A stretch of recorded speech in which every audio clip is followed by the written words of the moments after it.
computador, certo? Isso.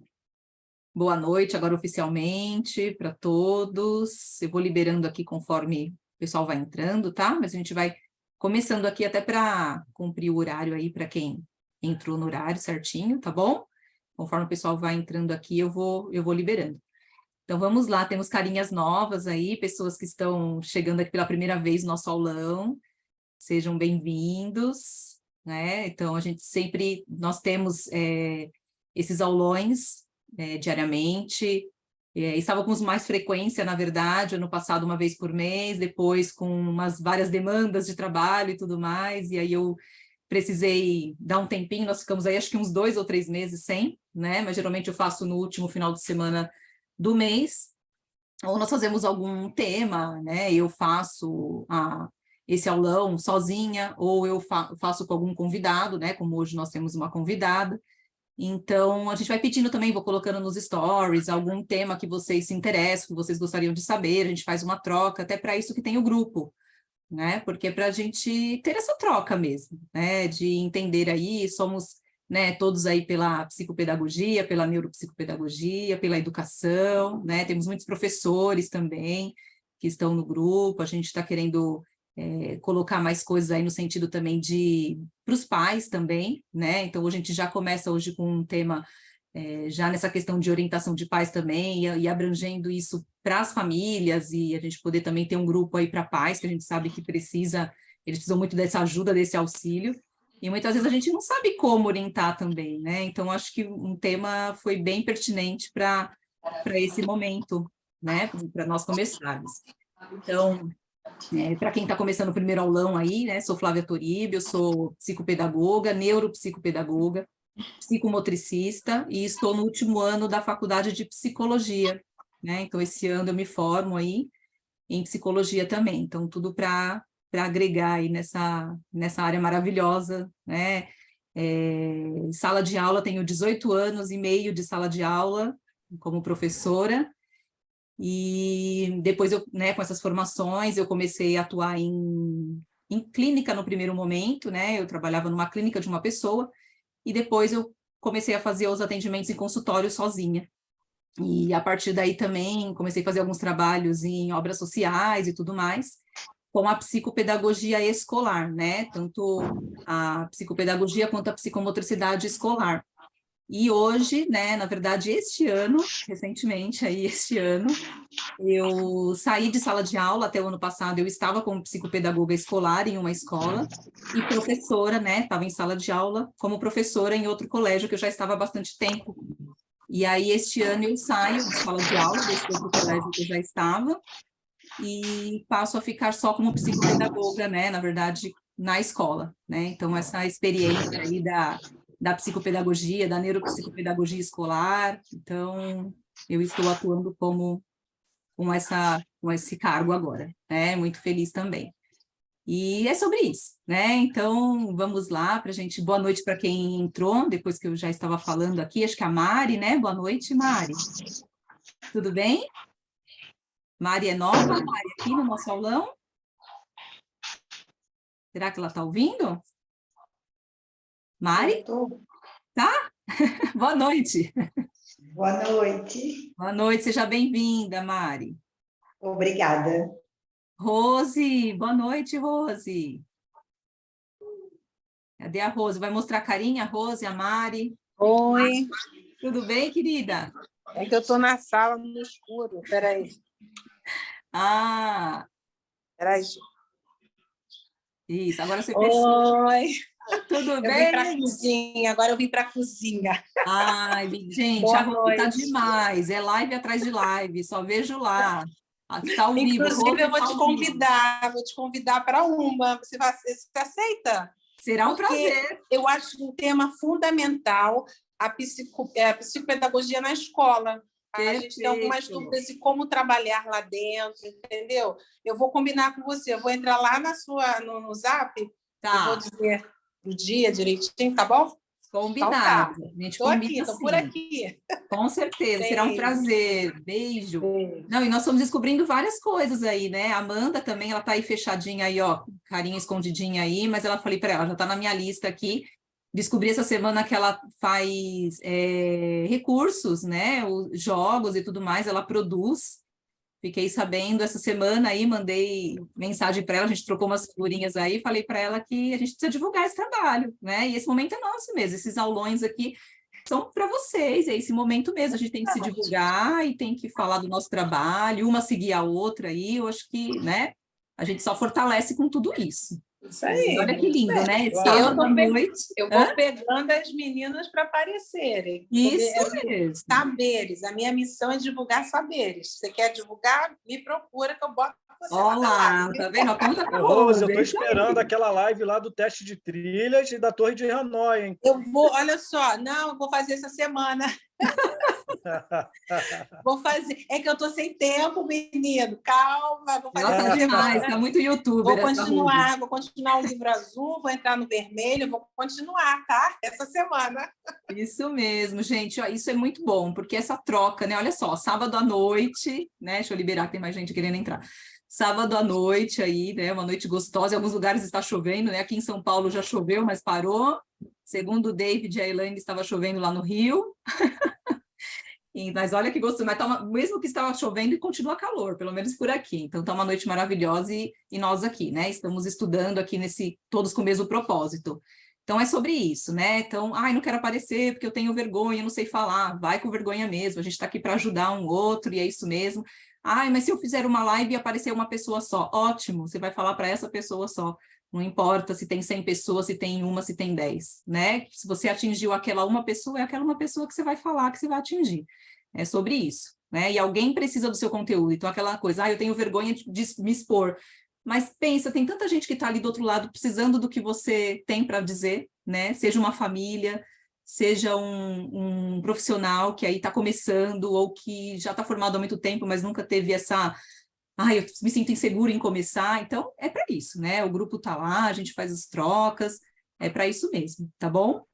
Então, vou começar aí apresentando, né, a nossa psicóloga aí, né, há 21 anos, não é isso? A Elaine Flores, ela é nossa psicóloga aí, a psicóloga clínica há 21 anos, especialista, né, em psicologia hospitalar, formada em terapia cognitivo-comportamental, a TCC, pós-graduanda, porque ela ainda está se formando aí, está estudando, em avaliação e reabilitação neuropsicológica, e nós vamos entender um pouquinho aí, né? Hoje nós vamos falar sobre esse tema tão importante, estilos parentais, o que será isso? Né? Como orientar os pais no atendimento clínico? Será que a orientação que eu faço para generaliza para todos, ou será que para cada pai eu preciso entender e fazer uma orientação diferente, hein? Nós vamos saber hoje aí com a nossa querida Elaine. Seja muito bem-vinda, viu, Elaine? Obrigada, eu que agradeço o convite, né, feito por você. Estou muito feliz de participar, como você disse, né, em pleno sábado, com uma chuvinha que está aqui no Rio, né, mas estamos aqui para poder levar conhecimento. Eu acho que é isso, essa troca, a gente precisa de fazer, eu vejo que os profissionais precisam fazer mais isso, sabe, para a gente poder ter essa troca, principalmente quando a gente está lidando com um ser humano, né? Então, eu sou psicóloga e aí a psicopedagogia, por um período, eu até esqueci de falar, mas eu cheguei a entrar numa pós em psicopedagogia alguns anos atrás, só que eu não concluí, mas Deus sabe por quê. E aí eu fui me especializando, né, em outras áreas, eu fui aí trilhando, né, outros caminhos, até que o bichinho da área clínica me picou. Relutei muito assim que eu me formei, eu não queria área clínica, eu queria área de RH, olha só, né? E aí a vida foi me levando para essa questão da área clínica, e hoje já estou aí há 21 anos, né, na prática aí, e claro, sempre aprendendo. Eu falo que a gente nunca deixa de aprender. A gente sempre está aprendendo em todos os momentos. E esse momento aqui é um momento de aprendizagem para todos, inclusive para mim, né? Estar participando aqui desse aulão com vocês, está tendo essa troca aí, né? Desses campos tão bonitos, dessas áreas tão bonitas, que é a psicologia e a psicopedagogia.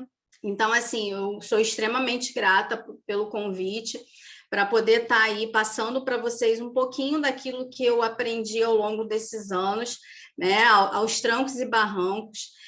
O meu esposo, ele hoje está fazendo faculdade em psicopedagogia, diz ele que foi o bichinho que também picou ele, diz ele que fui eu, né? Eu falo assim, acho que não fui, não. E hoje ele está fazendo psicopedagogia, né? A gente troca bastante, eu e ele, a gente tem uma troca bem legal em relação ao campo, né? Em relação a tudo que a gente tem aí para aprender. E eu sempre falo que não importa se eu tenho 21 anos clinicando, 21 anos de formada, eu sempre estou em busca de conhecimento, né? Então, atualmente, hoje, eu também faço parte, né? Eu dou uma mentoria junto com uma psicopedagoga. Então, olha aí, já estou já na área, né? Junto com uma psicopedagoga, eu também faço parte, ministrando mentorias quinzenais para mães de TOD, né? Que é o transtorno opositor desafiante. Então, eu estou lá a cada 15 dias, levando um pouquinho daquilo que eu posso, do meu conhecimento para aquelas mães, e também agregando, né?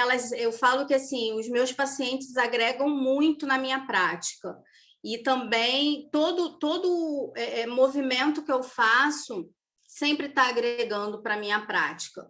Então, não importa, eu posso ter 50 anos aí atuando, eu sempre vou querer estar aprendendo. Então, muito obrigada pelo convite, Flávia, muito obrigada a todas que estão aqui para poder ouvir.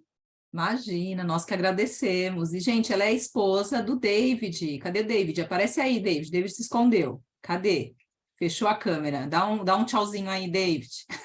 Acho que é o único homem que tem aqui. Tem um Samsung aqui fechado, eu não sei se é homem ou mulher. Tem um aparecendo aqui para mim, Samsung. Olha lá, a Ivone entrou, né, Fabi? A Fabi que falou que a Ivone, né? A Ivone é sua amiga ou sua irmã? Que era a Ivone, né, que você tinha me falado. Tudo bem, Ivone? Não sei se ela está ouvindo. O microfone dela parece fechado igual o da Marta, e a Marta escreveu agora que não estava conseguindo. Talvez quem não estiver ouvindo, sai e entra de novo, tá bom? Porque não está aparecendo nem o microfone de vocês, então acho que vocês não estão ouvindo mesmo. Mas deve ser alguma coisa aí no computador ou no celular de vocês, tá bom? Então, vamos lá, vamos compartilhar aqui. Nós temos um secretário. Gente, nós estamos muito chiques, né? Porque, assim, nossos aulões começaram lá atrás, então era eu sozinha fazendo os aulões. Aí, depois, eu comecei a fazer alguns convites, né? Então, alguns profissionais começaram a surgir aí, fazer o aulão, e agora nós já estamos com um secretário, né? Então, assim, a gente já está demais, né? O David é nosso secretário hoje, vai compartilhar aí os slides, né, David? Acho que eu já liberei aqui para você. Aí, isso. Todo mundo está conseguindo visualizar direitinho? Nosso tema aí, estilos parentais, como orientar os pais no atendimento clínico. Então, muitas vezes surge aquela dúvida, né? Como que eu faço essa orientação? Até que ponto, como a Elaine, ela é psicóloga, então ela vai dar uma abordagem, né, voltada para a psicologia. É como ela falou aí também, no grupo dela de mentoria também, ela já está com uma psicopedagoga, então, olha só, né, a importância desse trabalho em equipe. Todos aí precisamos fazer esse trabalho em conjunto, né, em prol do paciente, do cliente, enfim. Então, vamos entender aí um pouquinho esse atendimento, né? Como que a gente pode fazer os estilos parentais, vamos entender o que é isso, como funciona. Será que para todos os pais a gente precisa, a gente consegue fazer uma orientação única no mesmo caso ou não? A gente precisa entender como que funciona aquela família para a gente fazer essa orientação. Então, nós vamos entender um pouquinho hoje, tá? Com você aí, Elaine. Tá bom, então vamos lá, né? Vamos ao que interessa, né? Bem, gente, a questão dos estilos parentais começou a entrar na minha prática profissional quando eu comecei a perceber que alguns resultados não estavam vindo, né, que algumas abordagens que eu fazia com os meus pacientes, que eram crianças e adolescentes, porque eu atendo crianças, adolescentes e adultos. Então, assim, eu não foco só nas crianças, pelo menos por enquanto. Quando eu terminar após em avaliação e reabilitação neuropsicológica, aí sim eu vou focar nas avaliações e reabilitações neuropsicológica em crianças e adolescentes. Mas, atualmente, a minha área clínica sempre foi no atendimento clínico de criança a adulto. Então, eu recebo crianças no meu consultório, já atendi crianças com 2, 3 aninhos, né, já indo para a terapia. E aí, quando você começa a fazer uma abordagem, que você começa a fazer uma investigação através da anamnese, e começa a buscar, e começa a atender aquela criança, tendo toda a ferramenta, porque eu falo que atender criança e adolescente é um atendimento que necessita de muita ludicidade, que necessita da gente estar sempre buscando, sabe? Às vezes, a gente programa uma sessão, porque eu trabalho, né? A minha forma de trabalhar é essa. Eu sempre vou tentando aí programar as sessões, né? Ter uma sessão estruturada, mas quando eu lido com crianças e adolescentes, a demanda que eles me trazem, muitas das vezes naquela consulta, naquele momento, eu tenho que mudar todo o meu planejamento, né? Então, assim, os estilos parentais começou a entrar na minha prática a partir do momento que eu via que não estava tendo resultados. E, na grande maioria das vezes, eu podia perceber que o comportamento dos pais acabava acarretando essa dificuldade de avançar. E aí comecei a me interessar pelos estilos parentais, comecei a estudar um pouco mais essa questão dos estilos parentais e como a gente poderia estar orientando os pais, né? Então, a abordagem do aulão de hoje, a gente vai entender um pouquinho o que são os estilos parentais, qual a importância de estar se identificando esses estilos, quais são os estilos existentes, tá? Eu vou trazer aqui um caso para vocês de um paciente que eu apliquei um instrumento, que eu vou estar falando para vocês desse instrumento também.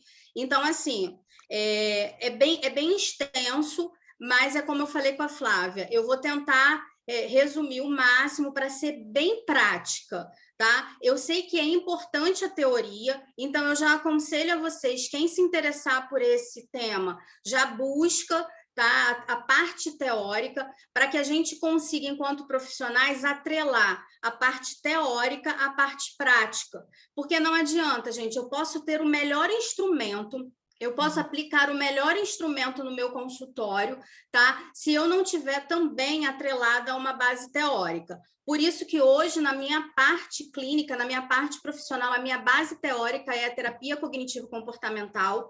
Então, é algo que eu sigo, que eu estou ali a todo momento, em todos os meus atendimentos, focada nessa base teórica. Mas isso não implica, né? Não me dificulta em nada, no sentido de eu não poder olhar, né, ter um olhar mais aberto, mas a gente precisa de uma base. Então, hoje eu vou estar aqui falando para vocês a questão do treinamento de pais, tá? Por quê, Elaine? Para que eu fale para vocês sobre os estilos parentais, eu preciso falar do treinamento de pais, porque não é simplesmente eu chegar num atendimento com os pais e sair identificando o que está acontecendo naquela família. Eu preciso fazer um treinamento de pais. Então, os temas que a gente vai abordar hoje é o treinamento de pais, as etapas do treinamento de pais, e aí sim, a gente passa para a parte do que são os estilos parentais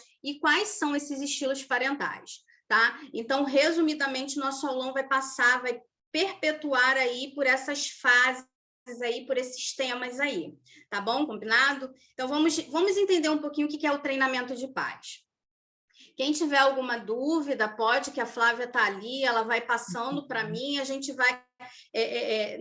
não entendam isso aqui é um grupo de discussão. A gente está aqui para poder discutir, né, a importância de tudo isso, tanto na prática psicológica quanto na prática psicopedagógica, tá? Tudo que eu vou falar aqui hoje não se resume somente a uma prática psicológica, não. Vocês, enquanto psicopedagogo na área clínica, vocês também conseguem ter essa abordagem, tá?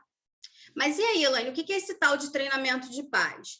Bem, o treinamento de pais, ele é uma intervenção, onde esses pais, eles têm acontece uma instrução, né? O profissional, ele vai instruir esses pais sobre algumas técnicas de aprendizagem social.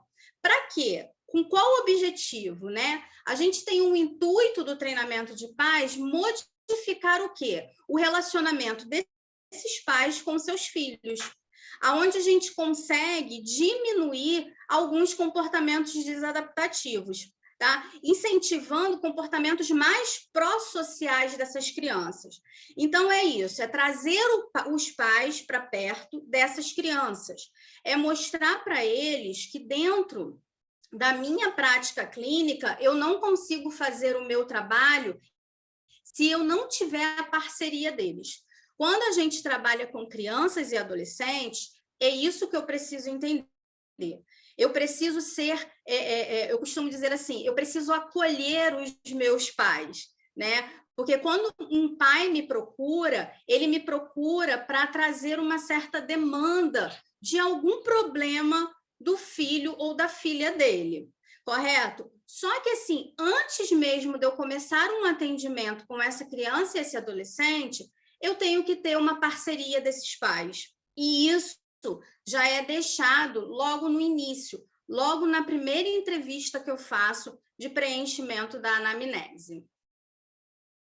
Perfeito, até isso que... Só aproveitando o seu gancho, Elaine, o quanto é importante, né? Eu sempre falo isso nos aulões, que principalmente nós que escolhemos essa área de atuar com crianças e adolescentes, nós precisamos ter essa extensão para as famílias, né? Para os pais, essa orientação de pais é muito importante, porque muitas vezes eles não sabem nem a questão ali de orientar nos estudos, se tem alguma dificuldade ali, como que eu faço, muitas vezes a gente coloca aquele pai dentro do atendimento e você vai querer verificar ali alguma interação deles, eles não sabem nem brincar, né? Então, você precisa até ensinar. Então, assim, como orientar e como, às vezes, até organizar a organização de mala, a organização do espaço para estudar, como que eu faço, que tem que ser sempre no mesmo lugar, que tem que ser um lugar adequado, longe de estímulos, enfim, né? Aquela organização sempre no mesmo local, a organização da mala, como que eu faço para estudar, como que eu me programo para um trabalho que eu tenho para entregar ali 2 semanas, quanto antes eu tenho que começar a fazer. Então, assim, tudo isso faz parte do nosso trabalho também como psicopedagogo, né? De toda essa orientação. Então, a gente precisa até para o nosso trabalho ser conclusivo, tá? Então, assim, só aproveitando esse gancho mesmo, porque essa orientação é muito importante, tanto na área da psicologia, da psicopedagogia, nós temos sempre que fazer as orientações de pais. Então, assim, a gente atende a criança e também os pais. Até porque esses pais, eles chegam aflitos, né? Muitas das vezes, eles vêm até o consultório aflitos por não saber lidar com determinadas situações que aquela criança, que aquele adolescente está passando. Então, uma das coisas que eu vou estar abordando aqui, vocês vão me ouvir falar muito sobre isso, né? É a questão eu oriento esses pais não a olhar somente para o prejuízo dessas crianças, mas eu oriento eles a identificar as potencialidades. Porque uma das coisas que eu faço na minha prática profissional é olhar para a potencialidade do meu paciente, olhar para a potencialidade daquela criança, daquele adolescente, para trabalhar o prejuízo.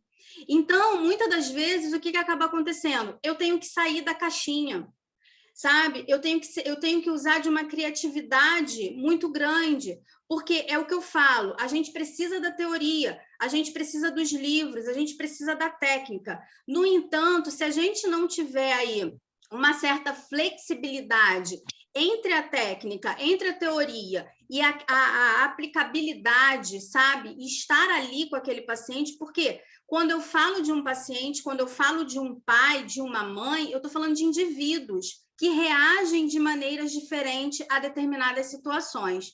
Então, muitas das vezes, esses pais chegam para mim com uma demanda onde eles só enxergam prejuízo. Eu sei, o prejuízo ele existe, mas e aí? Você só vai enxergar o prejuízo? Se você só enxerga o prejuízo, você tem dificuldade de estar trabalhando as potencialidades, de enxergar as potencialidades. E aquela criança e aquele adolescente tem potencialidade. Então, o treinamento de pais, ele também serve para isso, sabe? Para que os pais possam enxergar as potencialidades dos seus filhos, não somente prejuízo, porque o prejuízo eles já reconhecem. Então, assim, o treinamento de pais ele é riquíssimo, até porque, para a gente poder chegar aos estilos parentais, a gente precisa passar por esses treinamentos de pais. Vamos passar para o próximo? Tá, e aí vamos lá. O que é isso, Elaine? Você está falando aí e tal, eu usei lá a base teórica, a fundamentação teórica no slide anterior, mas o que é isso? Bem, o treinamento de pais, ele procura o quê? Focar justamente na relação dessa criança com os pais. E no comportamento dessa criança, aí olha só em casa? Não, em casa, na escola e na sociedade. E aí a gente vai perceber a importância de identificar que estilo um pai e uma mãe está usando nessa relação. Porque essa criança ela vai levar isso para fora, ela vai levar isso para fora do contexto familiar, ela vai levar para a escola, ela vai levar para a sociedade, ela vai levar para as relações interpessoais dela. E aí, em determinadas situações, é difícil de se trabalhar o treino de paz. Mas por que, Elaine? É tão bonito, né, ouvir falar. Por que é difícil? Porque há uma resistência por parte dos pais, tá? E aí, assim, em participar desse treinamento. Como assim, né? Geralmente por falta de tempo, sabe? Para frequentar as sessões, tá? Geralmente com dificuldades para conciliar os horários, a rotina deles. Então, eu costumo falar que é o seguinte, no treinamento de pais, eu preciso ter os meus pais como co-capitães desse processo. Então, se eu não tenho os pais como co-capitães, eu sempre falo para os pais, a gente vai enxugar gelo, a gente vai estar aqui enxugando gelo. O problema ele vai continuar existindo, porque muitas das vezes a gente sabe que a mudança que uma criança precisa fazer, ela depende justamente desse contexto familiar. A gente precisa fazer essa mudança nesse contexto familiar. E por que eu falo que em determinadas situações é difícil fazer esse treino de paz? Justamente porque muitos pais são resistentes a essas mudanças. Muitos pais têm uma resistência, né? Porque eles acham que a questão é só do filho. Eles não conseguem enxergar que possivelmente precise se haver mudanças também por parte deles.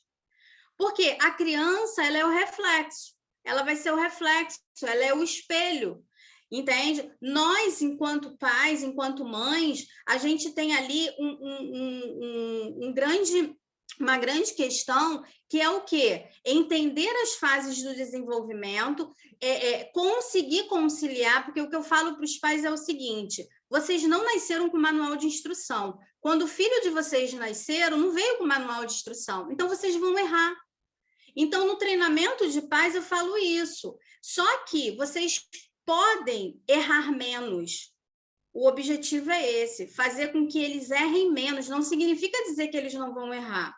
Significa dizer que através... Aí, olha só, a gente fala de todo um trabalho psicoterápico ou de um psicopedagogo, entende? Dentro desse treinamento, mas, no entanto, esses pais também precisam desse acolhimento. Então, não é só o paciente ou o aprendente que vocês vão acolher. É o que eu costumo falar, antes de acolher o meu paciente, antes de eu acolher a minha criança, o meu adolescente, eu vou acolher esses pais, porque eu preciso trazer esses pais para perto de mim. Porque quem leva os pais para uma consulta psicológica?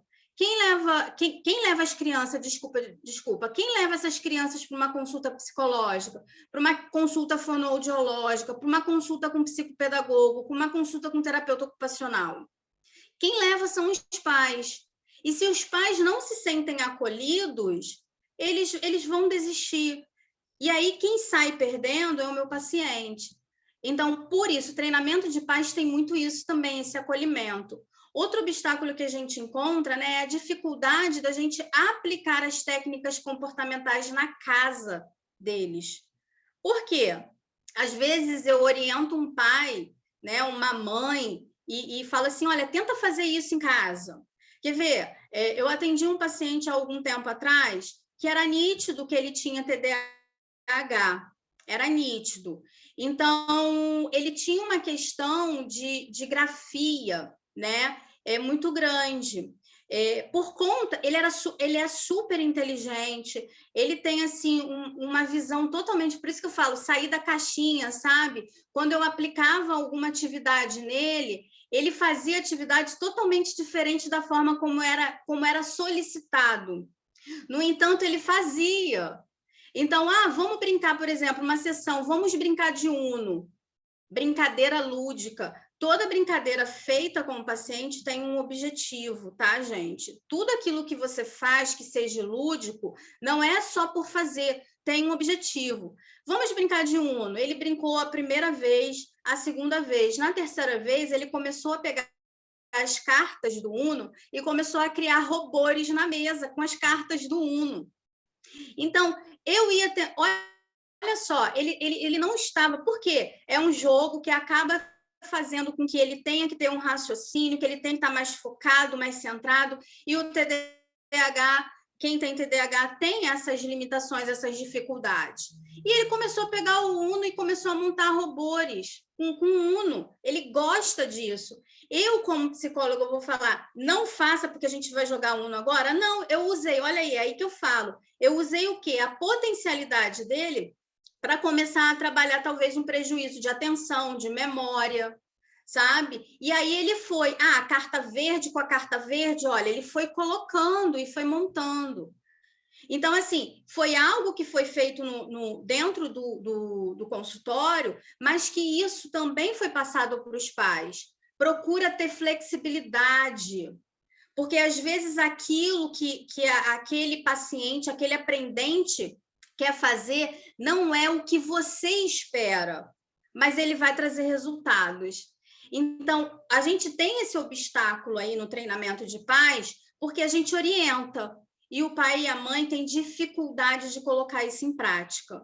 Outra questão que foi colocado para esse paciente, que eu percebi que os pais estavam com dificuldade, foi a questão do quadro de rotina. Vamos montar um quadro de rotina? Eu montei um quadro de rotina junto com os pais, né? Esse quadro de rotina era um rascunho, e aí eu acabei dando forma para esse quadro de rotinas e falei, vamos trabalhar dessa maneira. E aí, com o tempo, a mãe foi fazendo tal, ele foi conseguindo, o próprio paciente ele foi conseguindo ali fazer aquelas atividades que ele não gostava de fazer. Porque no quadro de rotina não é só você fazer um quadro de rotina, tem todo um trabalho em volta disso. Mas aí a mãe não deu prosseguimento. E aí depois voltam as queixas. Elaine, não está querendo estudar, não está querendo fazer os deveres de casa, não consegue gravar as coisas. E aí, né? A culpa, aí a gente vem aquela questão, será que o problema está no profissional? Ou o problema acaba sendo justamente esse obstáculo que a gente encontra dos pais poderem aplicar essas técnicas comportamentais em casa? Porque dá trabalho, gente. Só que é o que eu falo para os pais, a gente não precisa de quantidade de tempo, o que a gente precisa é de qualidade de tempo. Então, vamos acelerar aqui, vamos passar para o próximo. E essa parceria, né? Essa parceria é muito importante, até o que ela falou mesmo, é ensinar. Muitas vezes os pais não sabem. Eu mesmo em atendimento já cheguei na casa do paciente para falar, ele não consegue estudar, ele não consegue se organizar, e quando eu fui ver o espaço que ele estudava, era um espaço todo desorganizado, então assim, não tinha como. Então até isso, né, a gente precisa ensinar, e muitas vezes a gente sai ali daquele momento e vai para a casa do paciente, né, do cliente. Então nós vamos lá para a casa do aluno, para ensinar como que faz essa organização. E essa parceria é muito importante. Muitas vezes você comenta alguma coisa, passa para os pais, faz essa orientação, e aí os pais vêm com a queixa, mas não está dando certo. Aí quando você vai lá verificar, você vai averiguar, eles não seguiram o que você pediu para fazer. Então também, né, aí o seu trabalho também fica naquela questão de até onde eu posso ir, né? Tem essa parceria da família, é importante deixar isso claro desde o começo. Sim, né? sim. Já na minha primeira entrevista com os pais, eu já coloco isso. Seja com criança ou seja com adolescente, sabe? Porque não muda muita coisa. A única coisa que muda é que no atendimento à criança você utiliza-se de técnicas mais lúdicas e no atendimento ao adolescente você vai ser mais pontual. Então, assim, eu tenho vários recursos que eu utilizo nos meus atendimentos, porque, para mim, eu não consigo ver outra maneira de trabalhar com criança e adolescente se eu não tiver recursos. E aí a gente entra numa parte aqui do treinamento de pais, que são as etapas, né? A gente tem como primeira etapa a psicoeducação. Quem aqui já ouviu falar em psicoeducação? Porque pode parecer algo novo, pode soar como algo novo, pode soar como algo que é só da psicologia, e não, tá? A psicoeducação, ela é algo que pode ser utilizada pelo psicopedagogo, pelo fono, pelo terapeuta ocupacional, pelo médico, entende? Porque a psicoeducação nada mais é do que você levar informação para esses pais. E aí, como que a gente pode levar informação para esses pais? A gente pode levar informação, contextos, dentro do treinamento de pais. A gente pode levar informação sobre determinado assunto com vídeo. A gente também faz a psicoeducação com o paciente, principalmente se ele for muito pequeno. Então, existem ferramentas que você consegue fazer essa psicoeducação. Então, essa psicoeducação, ela pode ser feita pelo psicólogo, pelo psicopedagogo, pelo fono, pelo terapeuta ocupacional, em qualquer área. Porque nada mais é do que você levar o conhecimento. Por exemplo, é o que eu falo lá num grupo de mães, né? Você identificou, legal, você está com a identificação, já chegou o diagnóstico do teu filho, ele tem TOD. Você sabe o que é isso? Você sabe como agir? Você sabe o que você vai precisar fazer no momento de crise? Você sabe o que você vai precisar fazer e falar?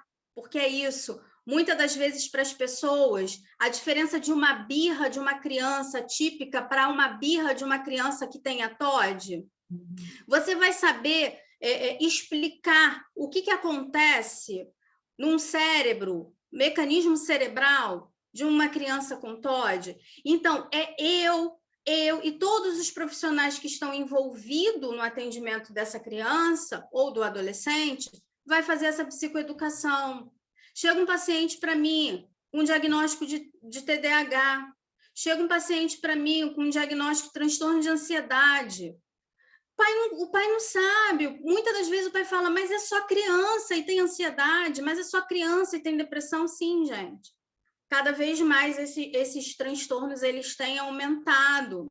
E aí cabe a mim, cabe a você que está lidando com essa demanda, procurar trazer informação para esses pais, sabe? Então, a psicoeducação, ela nada mais é do que a gente trabalhar essas informações. Outra etapa importante no treinamento de pais é o estabelecimento de expectativas reais, realistas, sabe? O pai, ele chega com um comportamento que ele deseja que o filho tenha. Então, peraí, gente, só um momentinho. Foi uma ligação aqui que chegou, mas espera aí. Então, a gente estabelece essas expectativas realistas, porque o pai ele chega justamente com uma questão do comportamento que ele deseja para o filho. Mas será que é um comportamento esperado? E aí, olha como que é importante a gente, enquanto profissional, por exemplo, falar, né, sobre a questão dos marcos do desenvolvimento. É importante a gente saber os marcos do desenvolvimento, porque às vezes o pai chega no consultório querendo coisas de uma criança de 3, 4 anos que ele deseja, mas que não é esperado para a idade dela. Então, estabelecer essas expectativas, elas são extremamente importantes. Você sentar com o pai, sabe? Vamos lá, vamos estabelecer aqui o que você deseja. E aí o pai vai falar o que deseja. Tá, esse é o comportamento que você deseja para o seu filho. Mas você sabe, você tem consciência do que é o esperado para a idade dele, que é esperado para a questão do desenvolvimento dele. Você tem essa consciência? Então, olha a importância. Isso, dentro da psicopedagogia também vocês conseguem fazer.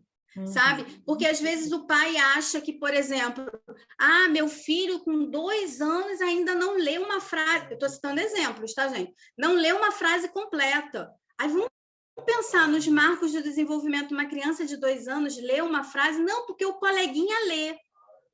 Quer dizer, o desejo do pai, né? É que ele tem ali uma criança de 2 anos, que talvez tenha um coleguinha de 2, 3 anos, que talvez já lê algumas frasezinhas curtas, e ele quer que o filho também leia.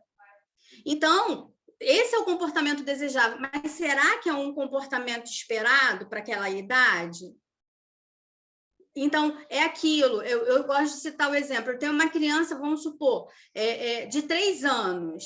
E a criança, na fase de 3 anos, ela está na descoberta. Ela quer conhecer tudo, ela quer brincar com tudo, não é verdade? Ela está descobrindo as coisas. E aí ela vem e começa a brincar. Brinca com um brinquedo, larga, brinca com outro, larga. E aí, o que acaba acontecendo? Esse pai fica angustiado. Aí vê aquele monte de brinquedo espalhado dentro de casa, né?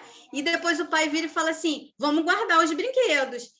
E os pais querem que eles guardem exatamente da maneira como eles fariam. Só que a gente está falando de uma criança de 3 anos. Então, a criança vai guardar? Vai, mas esse comportamento ele precisa ser modulado. A criança ela só vai fazer isso se tiver alguém que oriente. Senão, o que ela vai fazer? A tendência é pegar os brinquedos e jogar tudo num canto. É o comportamento desejável para o pai? Não, mas é o comportamento esperado. Então, estabelecer essas expectativas no treinamento de pais. O que vocês querem? Qual é o comportamento que vocês desejam dos seus filhos? Tá, beleza. E agora? Vocês têm noção do que é o esperado para a idade deles? Então, outra etapa fundamental no treinamento de pais. Para isso, dentro de tudo isso que eu estou falando, gente, a gente está fazendo psicoeducação, tá? As partes, eles se entrelaçam, não são partes divididas, tá? Você já psicoeducou esse pai, mas você continua ao longo do treinamento de pais psicoeducando eles, tá? Então, definir problemas. O que é um problema? O que pode ser um problema? Será que esse pai tem consciência do que é um problema? E aí definir frequência, intensidade, duração de tempo.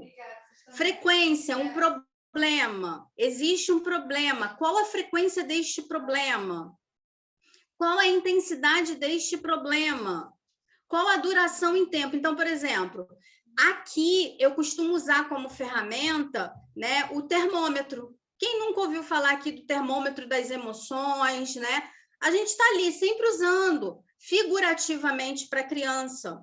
E a gente pode fazer isso com os pais. Pega a figura de um termômetro. Eu identifico, Elaine. Vamos lá. Esse problema, para mim, é muito fraco ou muito forte. Qual a intensidade? De 0 a 100%. Qual a duração em tempo? É toda semana? É uma vez ou outra? E quando você começa a fazer isso, gente, é muito interessante. Os pais ficam perdidos. Ficam assim, peraí, eu nunca tinha parado, peraí, para pensar nisso. E aí eles começam a ver que talvez aquilo que poderia ser problema na visão deles não é tão problema assim. Porque a gente vai traçando, a gente vai desenhando isso para os pais. Então, é outro ponto importante. Aqui, na definição de problemas, a gente precisa entender, enquanto profissionais, até onde a minha prática vai e até onde a prática do colega segue. Então, às vezes, eu posso definir, estou definindo um problema com o pai, e aí o pai diz para mim assim, olha só, ele tem uma dificuldade na escrita. sabe? Aí você começa a observar que realmente ele possa ter, essa criança possa ter uma dificuldade na escrita. Não cabe a mim. Aí você começa a perceber, poxa, eu acho que ele pode ter aí uma disgrafia, alguma coisa desse tipo. Não cabe a mim tratar isso. Eu percebi, então o que eu faço? Eu vou encaminhar. Eu vou pegar e vou fazer um encaminhamento. Olha só, eu sugiro a vocês que vocês possam procurar um psicopedagogo para fazer uma avaliação, para poder chegar a um ponto aí, para que a gente possa trabalhar isso em conjunto. Tem uma dificuldade de aprendizagem. Se é uma questão de uma dificuldade de aprendizagem, eu não posso trabalhar com psicopedagogo? Posso. E aí eu encaminho. Então, fazer isso é importantíssimo, é isso que a gente precisa ter consciência. Fazer isto é importantíssimo para quem? Para mim, enquanto profissional? Não. Para o meu paciente, para o meu aprendente. A gente precisa fazer conexões. Sabe o que eu vejo muito hoje, gente? Eu observo muito hoje, assim, uma disputa de ego muito grande. Sabe? Então, assim, não é porque eu sou psicóloga, eu não posso trabalhar em parceria com um psicopedagogo, com um fono e com o médico. E com o médico, tá? Por quê? Por exemplo, quem quiser trabalhar na área de avaliação aqui, seja avaliação psicopedagógica, neuro-PP, né? Eu que estou seguindo aí a questão das avaliações neuropsicológicas, vocês vão pegar pacientes, aprendentes, vindo com encaminhamento médico. E aí vocês vão fazer uma avaliação. Por exemplo, o médico receitou alguma medicação para aquela criança está tomando. Você sabe que essa medicação pode interferir no resultado cognitivo daquela criança. Naquele momento da avaliação, cabe a mim interromper a medicação? Não. Cabe a mim falar para os pais, falar assim, olha, durante o processo de avaliação, eu preciso que vocês interrompam a medicação. Eu não posso fazer isso jamais. Eu tenho que fazer, entenda, e isso eu aprendi, gente, quando eu trabalhei no hospital. Não é porque o médico é melhor do que eu, não. Mas as pessoas, sim, ainda vão ouvir os médicos. Então, eu já trabalhei no hospital a ponto da minha supervisora virar para mim e falar, Elaine, olha só, quando o médico entrar no quarto, você se retira. E aí tudo bem, eu não tenho problema com isso. No começo, você estudando, aprendendo, bate uma certa revolta, porque ele não é melhor do que eu. Só que aí você vai começando a entender, aquele paciente está ali internado, ele quer ouvir o médico, ele não quer me ouvir. E foi aí que eu comecei a aprender que eu não preciso ser rival de nenhum outro profissional. Eu não estou acima e nem abaixo. Somos integrados, fazemos conexões. E aí já aconteceu comigo no hospital, do médico entrar e eu ter que sair. E aí eu brincava com o paciente e falava assim, você agora está em boas mãos. Doutor, cuida dele. Daqui a pouco eu volto. Ou então, olha, se você precisar de alguma coisa do setor de psicologia, é só pedir enfermagem que a gente corre aqui. Quando o médico olhou esse posicionamento meu, ele olha, tipo assim, ele olha assustado, sabe? Porque eu não fiquei batendo boca, sabe? Eu não saí com raiva porque ele entrou. E aí depois eu consigo fazer o quê? Um aporte com esse médico que ele vai me procurar. Então, olha a importância. Né? Eu estou falando isso para vocês porque os pais vão vir com encaminhamento. E quem encaminha? Muitas das vezes é o médico. Para mim, aparece muitos encaminhamentos médicos. É difícil aparecer encaminhamento... Aí eu fico me questionando, é difícil aparecer encaminhamento de psicopedagogo, por exemplo, de fono, de terapeuta ocupacional, vai vir um médico. Então, eu entro em contato com esse médico durante uma avaliação, doutor, olha só, paciente, a gente vai fazer uma avaliação, essa avaliação, ele está tomando uma certa medicação, pode interferir nos resultados, a gente tem como fazer uma troca de horário ou ele não tomar medicação? Se o médico falar para mim assim, Elaine, não tem como, passa um telefone, ele não me atende, passa um e-mail, Se o médico falar que não tem como, você registra isso no laudo. Paciente tomando medicação tal e podendo dar interferência nos resultados, foi feito contato com o médico, e o médico... Então, isso você vai relatando no laudo, não interfere o seu trabalho em nada. No sentido de que não é, mas esse médico é abusado, tá vendo? Está interferindo no meu trabalho. Não, tá? Então, por isso que eu trago isso aqui também para vocês, para a gente poder ter essa consciência. Somos pessoas. Então, assim, aquilo que diz respeito à minha prática, beleza, eu vou fazer. Aquilo que eu não consigo, porque eu não sou profissional multi, eu vou passar para o meu colega assim, sem problema nenhum. E aí a gente vai trabalhar juntos em prol de quê? De uma melhora do quadro daquele paciente que não é só meu, que a importância é isso. Alguém quer... o pessoal está quietinho. Alguém quer falar alguma coisa? Não, ótimas colocações, só tem elogio aqui no chat, as pessoas estão agradecendo e colocando aqui, elogiando as suas colocações, e é isso mesmo, né, gente, porque, inclusive, assim, os encaminhamentos nós fazemos, não tem nada, cada um na sua área, né, então nós podemos sim encaminhar para psicólogo até onde é o meu ponto como psicopedagoga, como neuropsicopedagoga, e até que ponto não é. E a mesma coisa do psicólogo, né? Psicólogo também encaminha para o psicopedagogo. Eu já recebi encaminhamentos de psicólogos, né? Porque ele viu ali que aquela parte não era dele mesmo, foi feita uma avaliação, vou encaminhar para o psicopedagogo. Os médicos também. Então, essa é a importância do nosso relatório também, né? Então, a Elaine fala como laudo, né? Porque ela faz o laudo como psicóloga, nós não, nós fazemos relatórios. E esses relatórios que nós fazemos, a importância dele ser um relatório bem feito vai chegar na mão de médicos, de psicólogos, e olha o seu network, né? As pessoas vão olhar o seu relatório e falar, nossa, né, essa profissional, olha como ela escreve tudo, vou indicar para próximos pacientes. Eu mesma já recebi, né, pacientes que chegaram para mim, o médico tal que te indicou, e eu nem conhecia quem era esse médico, né? Então, assim, porque o meu relatório chegou nas mãos dele lá, e ele viu, gostou, né? Então, a importância da gente fazer um relatório bem feito, né? É isso mesmo. Ótimo. Sim, e outra coisa, né? A gente precisa se atentar a essas documentações, porque são documentos, seja laudo ou relatório, são documentos. Exatamente. Gente, por que eu estou abrindo isso aqui para vocês, né?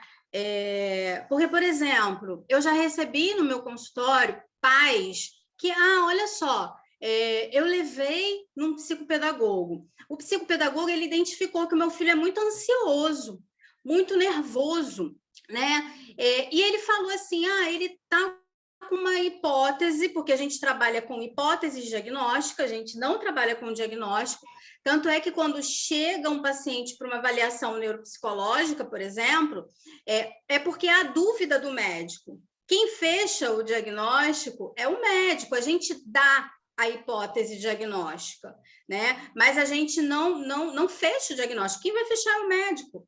Por isso que é dessa maneira. Então, assim, porque ele estava numa psicopedagoga, a psicopedagoga falou que ele está com sinais de transtornos de ansiedade, Elaine, e tal, e ela falou que trabalharia transtornos de ansiedade.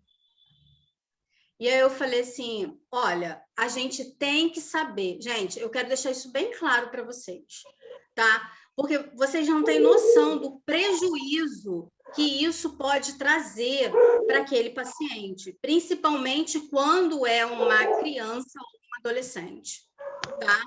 Porque, como a gente está falando do treinamento de pais, tá? Esse treinamento de pais serve justamente para isso também, para mostrar para os pais, olha, o meu trabalho vai até aqui. Quando eu percebo que existe um paciente que precisa, por exemplo, ser encaminhado para um psiquiatra porque precisa entrar com medicação, eu vou falar, eu vou sugerir, eu vou fazer o encaminhamento. Então, assim, eu costumo dizer que eu não posso nem sugerir para o paciente um chazinho de camomila. Não posso. Isso eu aprendi na minha prática há 21 anos atrás. Então, assim, a gente precisa ter consciência até onde vai eu quero deixar isso bem claro, até onde vai o meu trabalho. Outras questões que eu vejo, né, dentro da nossa prática profissional, eu falo nossa porque eu estou no meio também, sabe? Em relação às avaliações. As avaliações entenda, a avaliação neuropsicológica é feita uma bateria de testes, onde a gente avalia a parte cognitiva, a gente avalia a parte de personalidade, a gente avalia a parte de emoções. E aí, muitas das vezes, nessa avaliação, eu vou utilizar instrumentos que são restritos ao psicólogo, principalmente quando se trata de inteligência, que são, para quem aqui já tem noção um pouco de avaliação, que são as escalas Wechsler, que é o VISC, o VASI. Todas essas escalas é de cunho do psicólogo, é o psicólogo que tem a expertise. Mas isso, gente, não significa dizer que eu sou melhor que vocês, porque vocês não podem avaliar, não. A gente tem que parar. É algo que eu falo, que eu percebo em algumas questões relacionadas aos profissionais, que fica nisso, sabe? Ah, porque é o psicólogo. Por que é só o psicólogo? Gente, por que é só o psicopedagogo em algumas questões? Então, não vamos levar isso para o pessoal, sabe? Não vamos trabalhar, vamos pensar no paciente que está com a gente, no aprendente que está com a gente, tá? Outra etapa aqui do treinamento de pais é procurar aumentar reforços desejáveis. Então, a gente precisa mostrar para esses pais a questão do quê? Do reforço. Você não só pontuar o erro, sabe? Às vezes o pai fica, mas ele não guarda as coisas, ou ele não tá preguiçoso na escola. Poxa, mas será que em nenhum momento ele se dedicou? Para e pensa. Então, é isso que a gente vai fazer com os pais. Como que a gente pode procurar aumentar esses reforços? Né? Abraçando, beijando. Você não precisa comprar nada, sabe? Os pais precisam entender isso. Os pais precisam se aproximar muito mais dos filhos. E dentro do treinamento de pais, eu percebo que esses pais, eles estão, se afastando. Então, a gente precisa olhar isso com muito cuidado. Pegando um gancho na relação da avaliação neuropsicológica, em relação aos testes, essa é a diferença, né, que o psicólogo ele pode aplica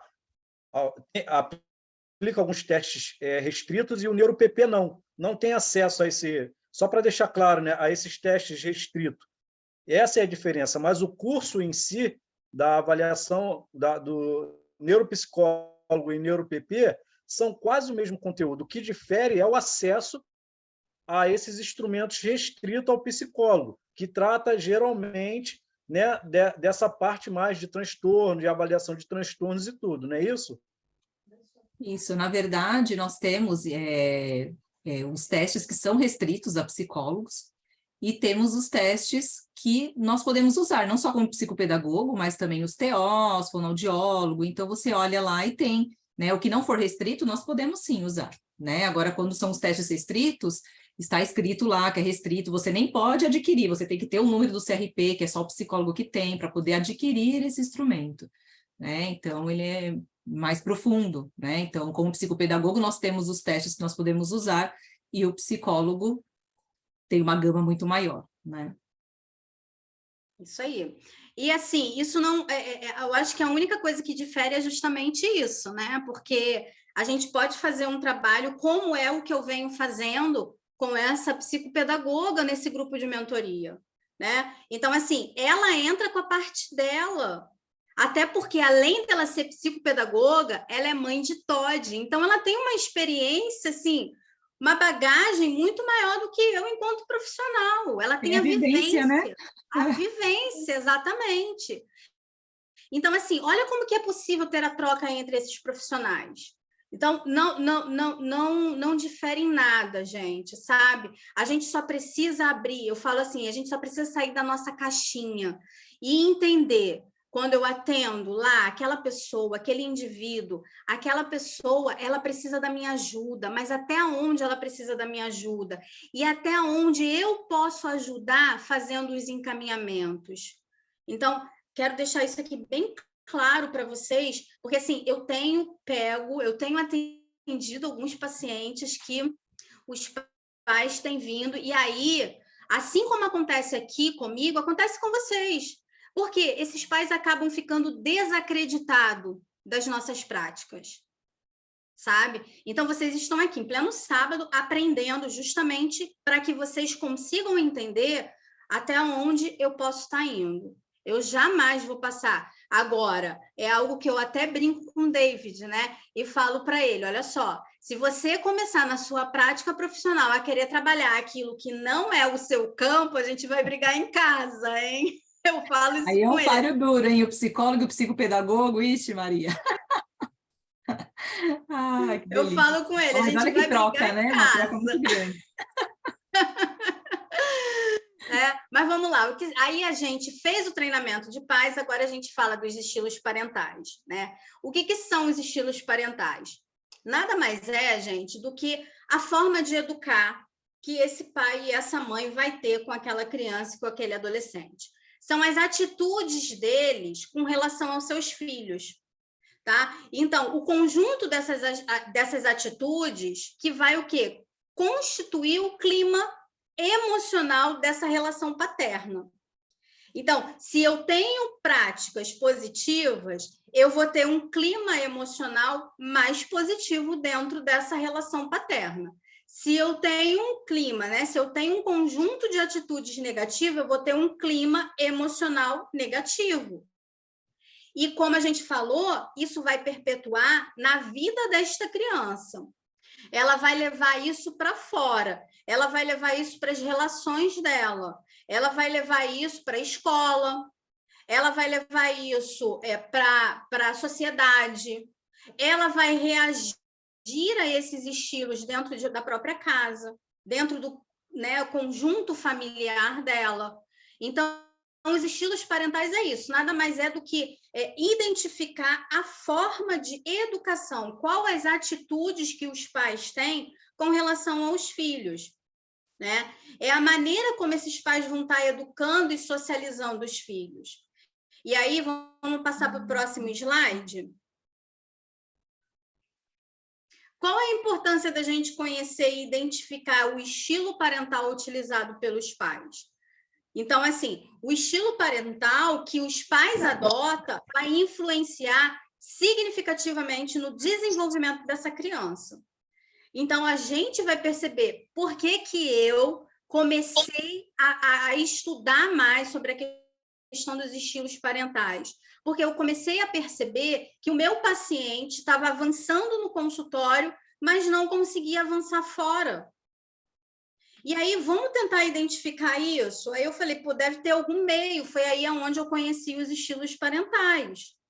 E o quanto, quando a gente identifica, né, a gente consegue traçar. Olha a importância, né, de traçar ali uma linha de raciocínio. Consegue traçar medidas assertivas para você orientar esses pais, para você poder fazer o treinamento de pais. Então, o estilo parental que vai predominar na infância, com certeza vai influenciar o estilo que o sujeito vai estar adotando na sua vida adulta. Até mesmo como, porque cortou aqui para mim, mas até mesmo como ele vai ser como cuidador. Então, olha a importância. Por isso eu falo, gente, a forma como eu trabalho com uma criança e um adolescente, eu sempre falo isso para os pais. O que eu vou trabalhar com essa criança e adolescente vai refletir na vida dele como um todo, principalmente na vida dele enquanto adulto. Então, quando eu identifico, eu consigo ter ferramentas mais assertivas para poder ajudar esses pais na educação dos filhos. Aí, o que acontece aqui?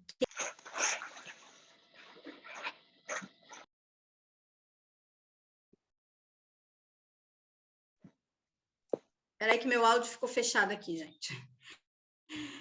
O que acaba acontecendo, né? Dentro desse contexto aqui, os pais viram para mim, e eu já ouvi isso de pais, tá? Você está querendo se meter na educação do meu filho? Eu, não, gente, jamais, porque não existe uma receita pronta, não existe uma fórmula mágica, mas aí, olha a importância do treinamento de pais primeiro. Para eu chegar aqui, eu já conquistei esses pais. Esses pais já começaram a ter assim, uma segurança em todo o trabalho que vai ser feito com os filhos. Eu já estabeleci expectativas. Olha, eu já não cheguei de sola falando para eles, olha, vocês têm um estilo parental ruim. Não. Quando eu chego aqui, eu já acolhi esses pais, eles já estão acolhidos. Essa Então, criação de vínculo, né, Eliane, que é tão importante, né? Você ganha qualquer coisa, fez a criação de vínculo lá no começo, você ganha qualquer coisa. Exatamente. E aí, quando eu chego nessa etapa, mesmo fazendo treinamento de pais, tá? Ainda tem pais que vão me questionar. Mas aí a gente continua fazendo a psicoeducação, a gente continua psicoeducando. A gente vai mostrar para eles o que é o estilo parental, por que a importância de modificar esse estilo, que de maneira nenhuma eu, como profissional, quero interferir na educação que ele está dando. Mas eu sempre coloco assim, se eu posso melhorar, eu nunca falo que está ruim, sabe? Se eu posso melhorar, por que não melhorar? Então, eu coloco isso para eles. Então, assim, a importância da gente conhecer é justamente para identificar, a gente ter uma linha para traçar o nosso trabalho, seja ele psicológico, psicopedagógico, porque a gente sabe que esse estilo, o estilo que é adotado pelos pais, vai influenciar na aprendizagem, vai influenciar na escola, vai influenciar em toda essa parte acadêmica dessa criança. Lembrando, essa criança ela vai crescer. E como eu quero que ela cresça, né? Então, eu pontuo isso para os pais também. Bom, vamos para o próximo. A famosa fase da adolescência que aterroriza, né? Então, como que eu quero que chegue lá? Ixi, exatamente isso. Eu vou te falar que o meu público hoje é muito mais adolescentes até do que criança. Tá? Eu tenho um convite depois para te fazer, porque eu vejo assim no grupo muitas coisas de recursos e tudo mais para criança, acho que já está bem, né? Temos bastante coisa e tal. Mas eu vejo muita dificuldade das pessoas perguntando lá o que fazer, né? Nos atendimentos com os adolescentes. Então, acho que seria um tema aí para um próximo aulão para a gente trabalhar essas questões com os adolescentes, né? Então, fica aí o super convite aceito. Já. Né, eu gente, acho que eu já faço, já comecei, já estou me sentindo assim parte já da família já. Com certeza, seja bem-vinda lá ao nosso grupo. Bem, gente, qual é o estilo parental, né? Aqui a gente tem o resumo do resumo, tá? Elaine, são 4 estilos parentais? Não. A gente vai ver que existe um instrumento chamado IEP, que é Inventário dos Estilos Parentais. O inventário dos estilos parentais eu vou estar abordando com vocês, tá? Mais para frente, mas só para explicar a vocês esse panorama aqui. O inventário do estilo parental, ele nos dá 7 práticas educativas, tá? Sendo que dessas 7 práticas, só 2 são positivas. E aí, se a gente for... Eu trouxe isso aqui como arcabouço para vocês poderem entender os 7 estilos que eu vou estar falando nos próximos slides, tá? A gente tem aí como estilo o autoritário, que geralmente são aqueles pais que dão muito, mas muito limite, pouco afeto. A gente tem os estilos permissivo, que são aqueles pais que vão dar pouco limite e muito afeto. Aqui entra a cultura, não sei quem já ouviu falar do pequeno reizinho, que são aquelas crianças que ultimamente, de uns anos para cá, estão dominando seus pais. Dominam os pais por conta de que, Elaine, eu não tenho tempo. Então, tudo que ele me pede, eu dou. Sabe? E engraçado que aqui, sabe o que eu tenho percebido? Esse muito afeto não é nem afeto, carinho, aconchego, brincar, acolhimento, é dar. Dar alguma coisa material para suprir uma ausência. Quando eu faço treinamento de pais, eu falo isso para os pais. Você brinca, como a Flávia falou, você brinca com o seu filho? Não tenho o hábito de brincar. Eu já atendi crianças, tá? Que quando eu falei, vamos brincar de pega-vareta? Eu crente que a criança sabia brincar de pega-vareta. Tia, que é isso? Eles não sabem. Não sabem. Vamos brincar de dominó? O que é isso? Eu não sei jogar dominó. E aí, olha a importância da gente mostrar para os pais. Num pega-vareta, você trabalha coordenação motora, você trabalha flexibilidade cognitiva, você está ali mostrando para a criança que ela precisa ter atenção. Quando a gente fala do aprendizado, o que a gente também quer que essa criança tenha? Atenção, concentração, memória operacional, né? A gente precisa de trabalhar isso. Então, aí eu vejo os pais dando, sabe? Pouco limite, faz o que quer. E aí eu dou muito afeto, só que aí esse muito afeto é o dar as coisas, né? A gente tem os pais que são negligentes. Esse aqui também é muito assim, eu diria que é um estilo preocupante, tá? Que é aquele que dá pouco limite, pouco afeto também, negligencia em tudo, negligencia atenção, até mesmo cuidados, tá? E o pai participativo, esse seria o ideal, que dá muito limite, mas também dá muito afeto. Mas aí vamos falar um pouquinho de cada estilo desse.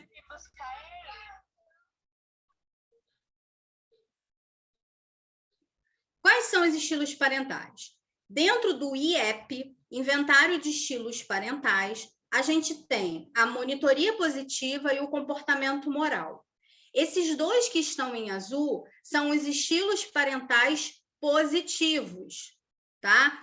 É esses que a gente quer ou que a gente vai trabalhar para que as famílias tenham acesso. Lembrando que a forma como eu educo é a forma como eu também vou educar. Então, eu estou lidando com os pais que muitas das vezes não tiveram isso aqui, tá? Muitas das vezes são pais que não tiveram a atenção dos próprios pais, não tiveram o afeto dos pais. Só que aí é onde entra a nossa abordagem. Eu posso mudar? Eu posso melhorar? Então, vamos melhorar? Tá? A gente tem aqui a punição inconsistente, negligência, disciplina relaxada, monitoria negativa e abuso físico. Da punição inconsistente até abuso físico, são os estilos parentais negativos, tá? Vamos entender o que é cada um desses estilos. A monitoria positiva nada mais é, gente, do que o acompanhamento e supervisão e disponibilidade da acessibilidade parental. Nada mais é do que você acompanhar, supervisionar e estar disponível para que essa criança, esse adolescente tenha acesso a esses pais. Aqui também, gente, entra muito a questão da psicoeducação, tá? Porque eles não sabem o que é isso. Eles não sabem, tá? O que é monitoria positiva, Elaine? Então, mostrar para eles, né? Você pode monitorar, por exemplo, uma das grandes queixas que eu tenho dos pais é vive no celular, não quer saber de estudar. E tá tendo dificuldade no aprendizado. Eu vou tirar o celular dele. Eu vou cortar. Aí vamos pensar, eu faço os pais pensarem. A gente está vivendo a geração da tecnologia. Eles, cada vez mais cedo, estão tendo acesso a essa tecnologia. Aí eu pergunto para eles, quem deu esse acesso para eles? A modelagem que você falou. A monitoria positiva nada mais é do que eu ter o equilíbrio entre isso. Sim. É o pai, é a mãe que vai equilibrar. E eu, enquanto profissional, vou mostrar isso para os pais. Não adianta você tirar o uso do celular. Você tem que ter o equilíbrio. Então, você vai acompanhar, você vai supervisionar isso, o uso disso. Mas, gente, isso dá trabalho. E como? E aí eu vejo os pais não querendo ter muito trabalho. Então, deixa usar. Mas aí depois reclama. Exato. Porque está tendo dificuldade no aprendizado. Por que está tendo dificuldade no aprendizado? Porque vai dormir 5 horas da manhã e tem que acordar às 7 para ir para a escola. Ou então, às vezes, até mais cedo. Tá o quê? Com uso excessivo de telas. Então, a monitoria positiva é isso, é você fazer o equilíbrio. Você equilibra as ordens. A criança precisa de ordem, precisa de limite, precisa de regras. Mas a forma como eu vou conduzir isso, então o pai ele precisa, porque o que eu vejo nos pais hoje, ou eu solto demais, ou eu prendo demais. E aí não tem um equilíbrio. A monitoria positiva vai fazer isso, vai dar o equilíbrio. Entende? Vamos para o próximo slide. Gente, vocês estão muito quietos. Ou não estão entendendo nada. Podem interagir aí no chat, viu, gente? Mas está ótimo aqui, só elogios, viu, Elaine? Vamos lá. Comportamento moral, né? O comportamento moral, gente, envolve as práticas educativas que vão transmitir valores, que são permeadas, olha aí, pelo afeto. Então, é aquela prática, sabe, que o pai e a mãe precisam ensinar, falar a verdade, não mentir. Ah, pegou a borracha do coleguinha na escola, né? Tem alguns professores aqui, e aí eu acredito que isso aconteça muito, né? Pegou a borracha, aí a criança aparece em casa com uma borracha que não é dele. Ah, é só uma borracha. Só uma borracha. Não, no comportamento moral, você vai fazer o quê? Você vai mostrar para aquela criança, olha, você precisa devolver, porque isso não é seu. Então, olha como que esses pais precisam estar transmitindo esses valores. Mas, gente, cercado de afeto. Olha a diferença ali. Não é você falar, como eu vejo alguns pais. Ah, mas você pegou, agora você vai devolver. Você tem que devolver, porque senão eu vou te bater. Entende? Então, isso precisa ser permeado de afeto. Esses valores vão ser transmitidos pelos pais através do afeto, tá? Vamos para o próximo. Punição inconsistente. Elaine, o que é isso, né? O que é esse diacho de punição inconsistente? Vai envolver as práticas disciplinares, o quê? Conflitantes. Dependendo do quê? Do humor do cuidador. Ou seja, é aquela coisa assim, dependendo do meu humor, eu corrijo. Se eu tiver legal, a criança pode ter feito alguma coisa, né? E aí, assim, eu tô bem, deixa para lá. Ou então, se eu tiver com raiva, eu vou dar uma punição que não vai ser consistente, não vai ser assertiva. Porque aí ou eu vou começar a gritar, ou eu vou começar a criar um conflito ainda maior. Então, os pais eles precisam ter consciência disso, que nessa punição inconsistente não vai surtir o efeito. Então, se eu tenho um pai, uma mãe que tem uma prática de punição inconsistente, provavelmente ele vai estar usando o humor dele para corrigir ou não aquela criança e aquele adolescente. Vamos lá, vamos para o próximo. Negligência. Essa daqui, lembra que eu falei que, para mim, assim, é uma prática... A gente tem um abuso físico também, mas essa negligência aqui é algo que permeia muito nos pais, justamente pelaquela coisa, eu estou cansado. Eu estou cansado. Então, eu deixo, sabe? Deixo fazendo o que quiser. Deixo fazer o que quiser. Então, educar é difícil, né, Elaine? Sim. Dá trabalho. Sim. Eu falo isso para os pais. E tem um texto, agora eu esqueci o nome dele, mas que fala assim, não tenham filhos.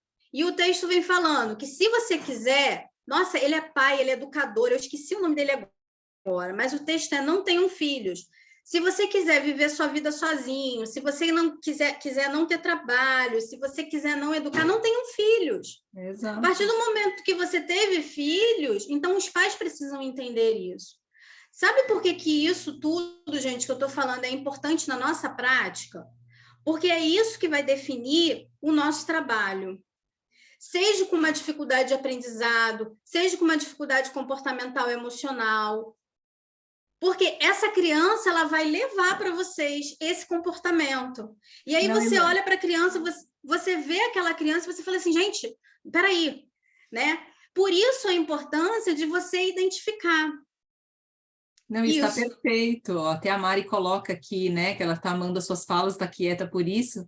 Ótimas colocações e nos faz refletir muito, pois além de profissionais, somos mãe, né? Então, assim, muita gente que está aqui, está ouvindo, assim, para os dois lados, né? Como profissional e como mães, e é exatamente sobre isso mesmo, né? Isso aí, ela colocou o nome lá. Ah, o nome do texto. É isso aí, é ele mesmo. Ah, que legal. Olha lá, gente, anotem aí. Não tenham filhos, né? Ah, eu quero ir para academia. Não tenha filhos. Não que você não possa, gente, sabe? A gente precisa entender isso. Mas em algum momento, né, aquele pai, aquela mãe vai ter que se abdicar de alguma coisa.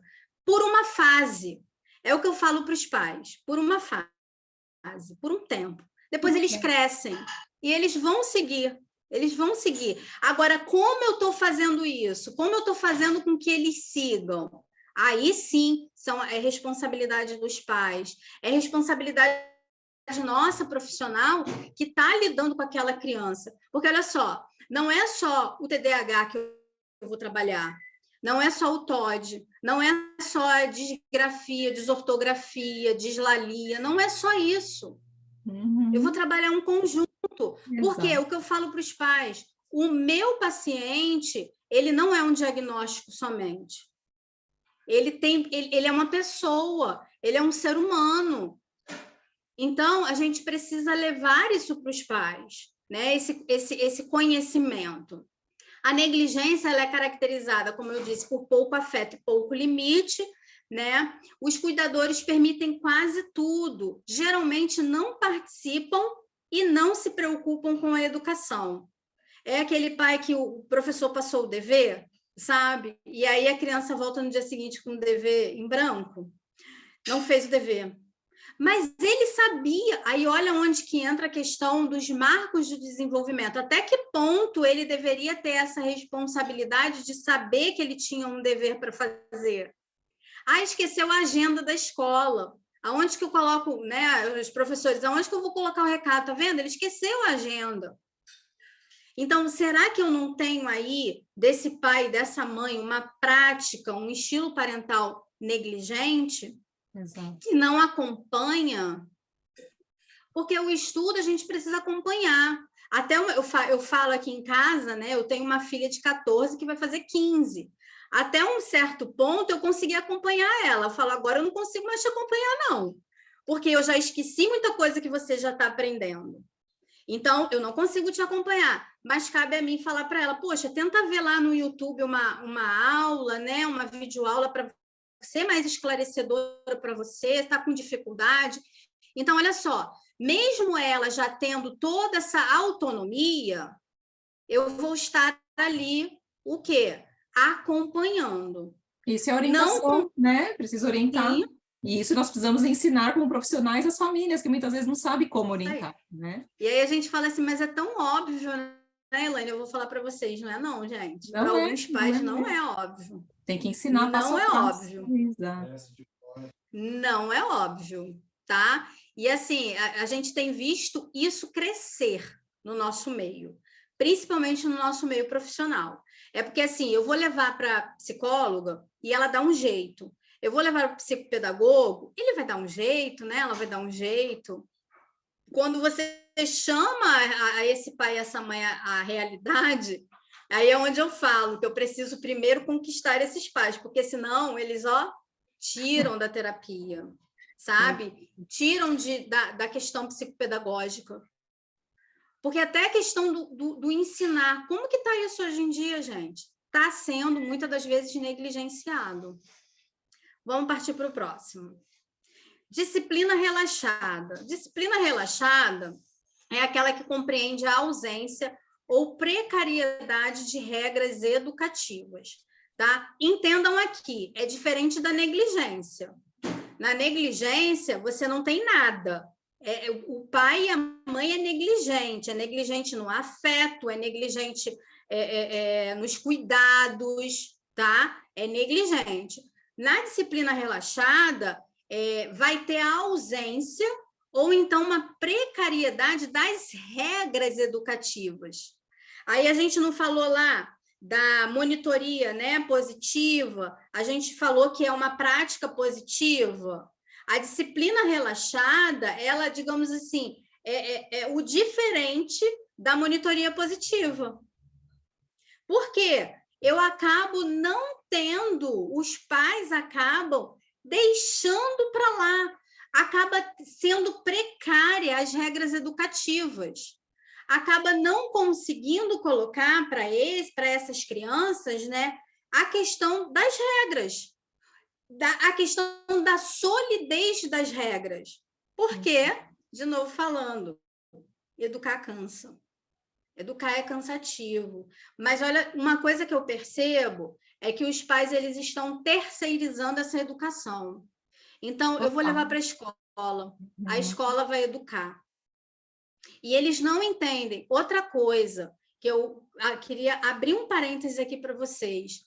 A escola, ela é parceiro de nós que somos profissionais clínicos. Tá? A gente que atua na clínica, como eu falei, a gente precisa ter parceiros, a escola também é parceira. Muitas das vezes, o que acaba acontecendo que eu observo de alguns profissionais? Metem o malho na escola. Eu tenho mães, por exemplo, né, no grupo de mães lá do TOD, que às vezes fala da escola, e aí, assim, a gente sabe a angústia delas. Tem muitas escolas, e isso é algo da nossa realidade. Tem muitas escolas que não estão preparadas para lidar com algumas demandas. Não estão preparadas com profissionais para lidar com algumas demandas. Tem escolas que não têm um psicopedagogo, por exemplo. Tem escola que não tem um psicólogo. Exato. Sim. Né? Então, assim, tudo isso, gente, é importante, a parceria. Olha aí, fazer o elo. É ir na escola, como profissional, é conversar, é tentar saber, tentar identificar o que pode estar acontecendo com essa criança. Né? Então, assim, muitas das vezes as mães lá no grupo de mentoria falam das escolas. Elaine, o que eu devo fazer? Tiro ou não tiro? Gente, pensem.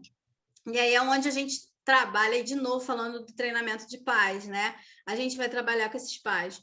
Olhe, está trazendo prejuízo para o seu filho? Não bate de frente, procura uma outra escola. Leva para uma outra escola. Vai adiantar bater de frente? Não vai. Então, assim, é algo que eu queria abrir aqui um parêntese para falar também, porque às vezes eu vejo muitos profissionais dentro do seu 4 ali, né, 4x4, né, da sua salinha, e faz o seu trabalho e não consegue, sabe, tipo, interagir. Tem escola também que tem essa dificuldade da gente fazer essa interação. Eu já peguei pacientes assim, onde eu queria conversar com alguém da escola responsável e eu não conseguia acesso. Aí fica complicado, é complexo realmente. Agora tem escola que se abre, já teve diretora que entrou em contato comigo para falar de paciente. Então, eu vou me negar? Não posso atender. Não, vamos lá, vamos conversar, vamos ver o que... E aí vai fazendo essa conexão, tá? Então, na disciplina relaxada, as regras educativas ou estão ausentes ou estão precárias, tá? Vamos lá para o próximo. Monitoria negativa. Refere-se o quê? A uma supervisão excessiva e hostil. Então, aqui é aquela coisa do... Não, vou tirar... Aqui a gente também vou trazer o exemplo do celular. Vou tirar o celular. Acabou. Vou tirar. Gente, é uma supervisão excessiva, é hostil. Mas é mais fácil, para os pais entendem assim, é mais fácil eu fazer isso do que eu sentar, do que eu estipular junto com o paciente, com o aprendente. Vamos lá, quais são as regras? Isso está trazendo prejuízo na escola. Pai, está trazendo prejuízo na escola. Tá, mas eu vou tirar, vai ter que tirar de vez. Então, você, como profissional, também precisa ter esse olhar. O nosso olhar ele tem que ser imparcial, eu costumo falar. Não pode pender nem para o lado da criança e do adolescente, nem para o lado dos pais. a gente tem que achar o equilíbrio, o meio termo ali para trabalhar com eles. Perfeito. Porque senão a gente vai estar agindo da mesma maneira. Ou da mesma maneira que os pais, ou da mesma maneira que os adolescentes, onde tudo pode. E as crianças, onde tudo pode. Né? Então, a monitoria negativa é essa supervisão muito excessiva. Aonde vai, com quem está. Olha só, pai, eu vou ali. Beleza, o pai ele precisa estabelecer o quê? A confiança, ele precisa confiar no filho. E o filho precisa sentir essa confiança. Então, o pai... Aí falando dos pequenininhos, né? É aquela coisa do... Não pode, sabe? Nada pode. Não pode, não pode, não pode. Né?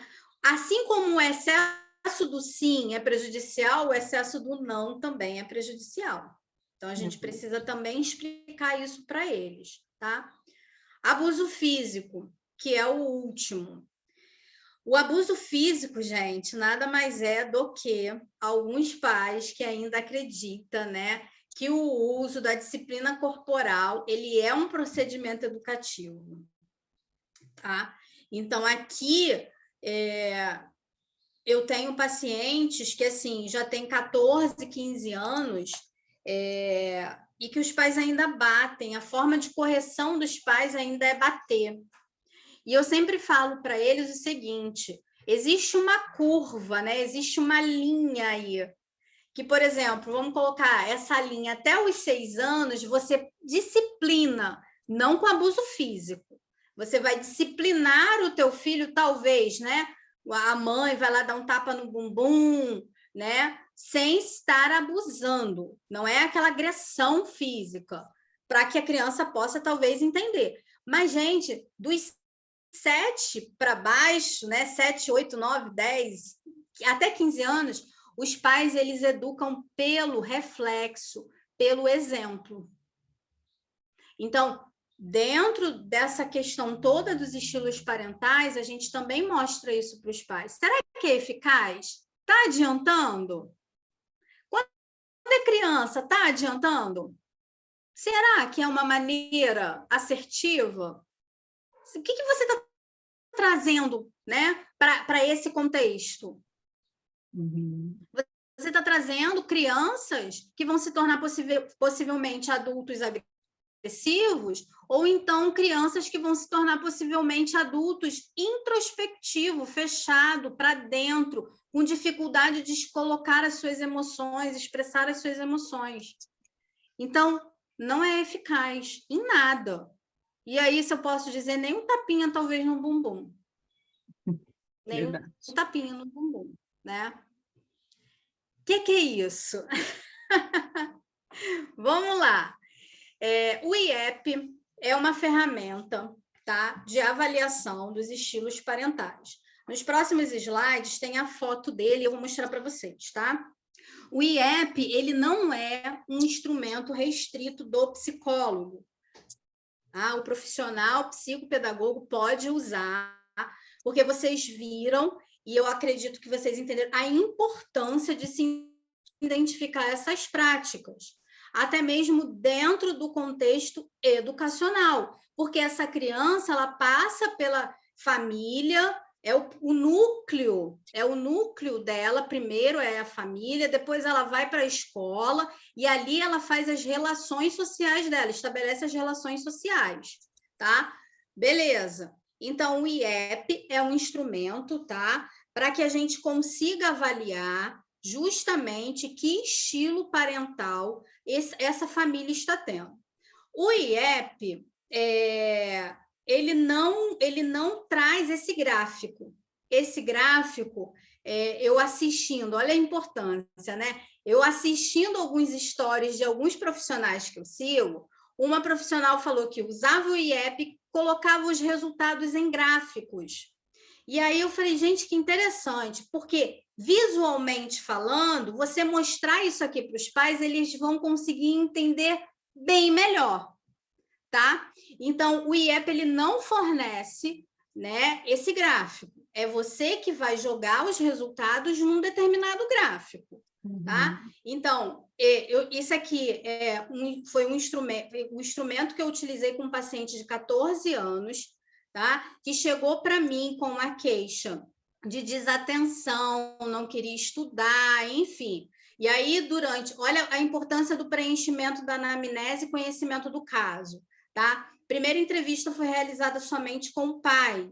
E aí, quando eu falo, gente, da questão da negligência, que eu falei lá atrás, na primeira entrevista, esse pai já disse para mim, eu estou cansado e eu não quero mais, assim, eu estou vindo aqui para poder, tipo assim, você resolveu o problema, porque eu cansei. Então, ele já estava numa fase de negligenciar os cuidados desse adolescente. Mas vamos lá. O IEP é um instrumento que pode ser aplicado em todas as idades, tá? O livro, ele vem falando que pode ser aplicado em crianças. Só que depende do conhecimento da criança. Por quê? Porque ele tem 42 itens aonde essa criança, e criança muito pequena eu não aplico, tá? Eu posso aplicar nos pais, mas criança de 6, 7 anos, eu, Elaine, não aplico. Eu aplico dos 9 para cima, tá? 9, 10 anos, e mesmo assim com a minha supervisão ali. É um instrumento que tem que ser aplicado com a supervisão do profissional, tá? Então, é um instrumento onde você consegue ter uma avaliação do filho, o filho vai responder como ele percebe a prática educativa do pai e da mãe, e depois o pai e a mãe vai fazer uma autoavaliação como está essa prática educativa deles. O IEP é constituído de um manual, então todo instrumento, gente, que você utiliza numa avaliação, é importante você ler o manual do início ao fim. E é um instrumento certificado. Tá? Né? Instrumento validado. Por quê? A gente tem, né? E eu falo isso porque eu já fiz esse erro. E aí eu cometo erro e eu falo assim, tem que aprender. E eu vou passar o meu erro para vocês não errarem. Todo instrumento que eu comprava ou que eu adquiria, eu ia logo na parte de quê? De aplicação, correção e resultado. Só que você precisa entender a estrutura dele. Você precisa saber se é um instrumento validado, você precisa ter essa consciência de se foi feito para uma população brasileira. Então, por isso a necessidade de... Agora eu leio todo o manual do início ao fim, tá? Então, o IEP ele é um instrumento super válido, no entanto, muito complexo.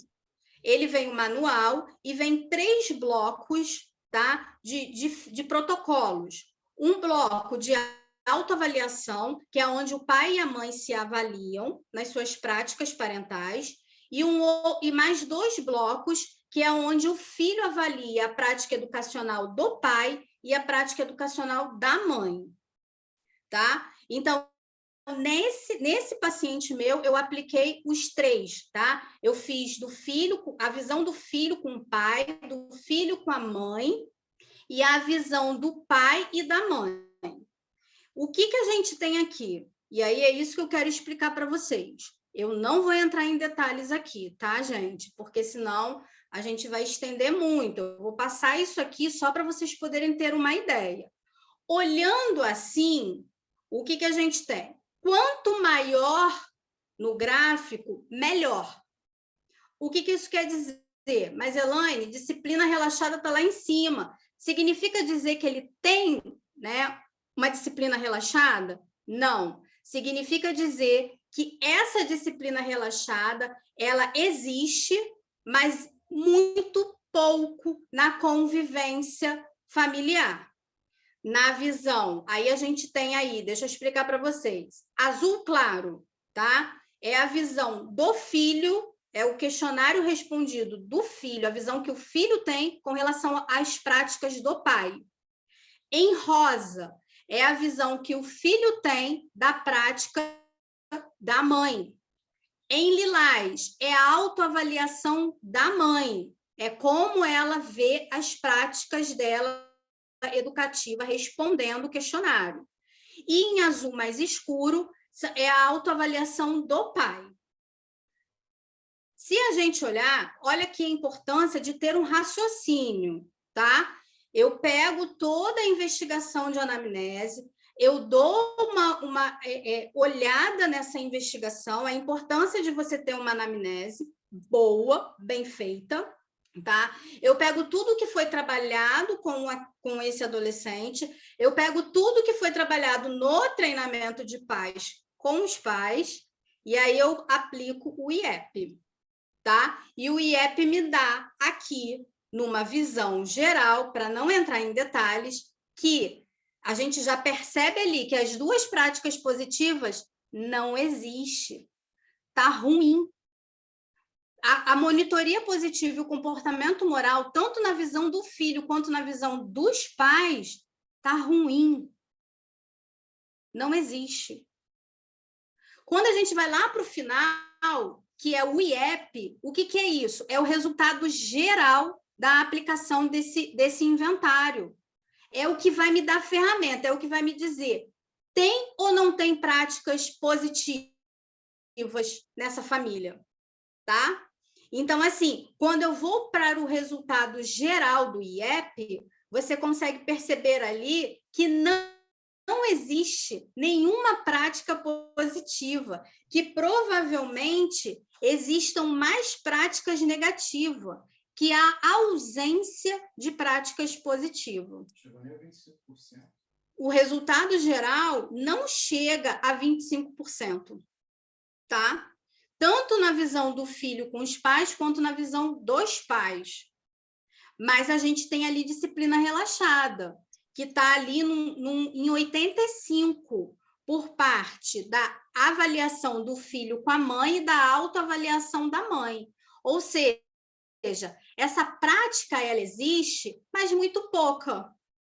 Por isso que eu falei, quanto maior, melhor. Não significa dizer que exista, Elaine, está muito alta a disciplina relaxada, então tem disciplina relaxada. Na verdade, não tem. Se chegar a 100%, não tem. Tá? Agora, está ali em 85%. Esses 85% quer dizer que ainda existe uma porcentagem de disciplina relaxada, mas muito pouco.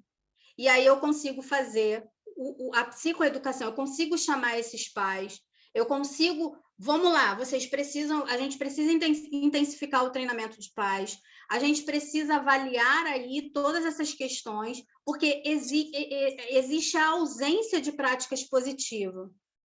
Então, possivelmente, o comportamento desse adolescente na escola, a forma como ele está na escola, a forma como ele está enxergando até mesmo os estudos, entende? Pode ter uma influência desse estilo parental, aonde existe ausência de práticas positivas. Eu não sei se esse gráfico ficou visual para vocês, mas, assim, é um instrumento validado, é um instrumento que a gente consegue usar, mas a gente precisa o quê? Estudar. Estudar. Não tem muito. Não tem outra maneira. E outra coisa, um instrumento sozinho não me diz nada. Eu preciso ter todo um suporte por trás disso. Então, entra a teoria, entra a prática, entra as avaliações qualitativas que você faz. Isso aqui não é um processo, digamos assim, avaliativo, mas é um processo que vai me dar uma ideia de como está essa família. A ideia dessa família é que ela está totalmente desestruturada. É uma família que tem punição inconsistente, muito grande, é uma família que tem uma monitoria negativa, é uma família que tem abuso físico, que acha que essas maneiras parentais de correção e de educação são eficazes. E aí a gente vê que não é. E aí é onde a gente chama esses pais para poder conversar com eles. Tá? Olha só, um instrumento para adquirir, né? Como ela falou, não é um instrumento restrito. Então, psicopedagogos também podem adquirir. E o quanto vai ajudar também a entender essa família para fazer essa orientação. Ah, que legal, alguns recursos aí para usar. O inventário de estilo parental, como eu falei, ele não dá aquele gráfico, mas você faz todo o somatório atrás das folhas, né, de protocolo. Outra coisa que eu quero dizer aqui para vocês, gente, pelo menos eu, na minha prática, sou muito chata com isso. Eu não tiro xerox de protocolo. Tá? Eu não disponibilizo material meu de protocolo, mesmo que assim não tenha nada dizendo, mas a gente sabe que é uma maneira ilegal de fazer isso. Tá? Uma questão ética, né? Exatamente. Eu não disponibilizo. Eu indico, mas eu não disponibilizo. Tá? E eu não xeroco. Eu tento, o máximo, comprar todo o material que vai faltando. Entendeu? O inventário de estilos parentais é a mesma coisa. Tá? Então, assim, eu posso aplicar, como eu falei, num adolescente, eu posso aplicar em crianças ali por 9, 10 anos. Tá? Mas, para crianças menorzinhas, a gente tem o baralho de investigação dos estilos parentais. O baralho, para quem não conhece, né, a Sinopsis, que é uma editora, não estou ganhando nada com isso, tá, gente? Mas, assim, a Sinopsis é uma editora que tem alguns recursos, tá? A gente tem a Casa do Psicopedagogo, a gente tem a Livraria do Psicólogo, se eu não me engano. Então, assim, a estrutura o baralho, né? A gente fala baralho, porque a gente tem aqui, eu estou citando o baralho de investigação dos estilos parentais para trabalhar com as crianças pequenas. Por quê? Como a criança ainda não tem o entendimento, e muitas crianças, às vezes, não sabem ainda ler, esse baralho ele traz figuras representativas dos estilos parentais. Aqui, nesse instrumento, a gente vai trabalhar aqueles 4 estilos que eu mostrei primeiro, né? O autoritário, o permissivo, o negligente. Aqui só vai dar esses 4 estilos. Mas a gente consegue ter uma visão, tá? Do relacionamento dessa criança com avô, com avó, com tio, com tia, com irmão, com madrasta, com padrasto. Nesse instrumento aqui com os menores, a gente consegue ter essa visão de qual estilo está sendo usado pela família. E aí, não precisa ser necessariamente, ele é um instrumento que ele vai de 3, melhor dizendo, a 12 anos de idade. Então, são umas cartas que, dependendo da questão da criança, se for uma criança que não saiba ler, tem as figuras, e a capa dele, essas figuras que estão na capa, são algumas figuras que correspondem ao baralho. Tá? Tem as cartas que você vai mostrando para a criança e perguntando à criança o que ela entende dessa figura. Ah, e aí, papai, mamãe, vovó, vovô, alguém faz, né? Alguém age dessa forma?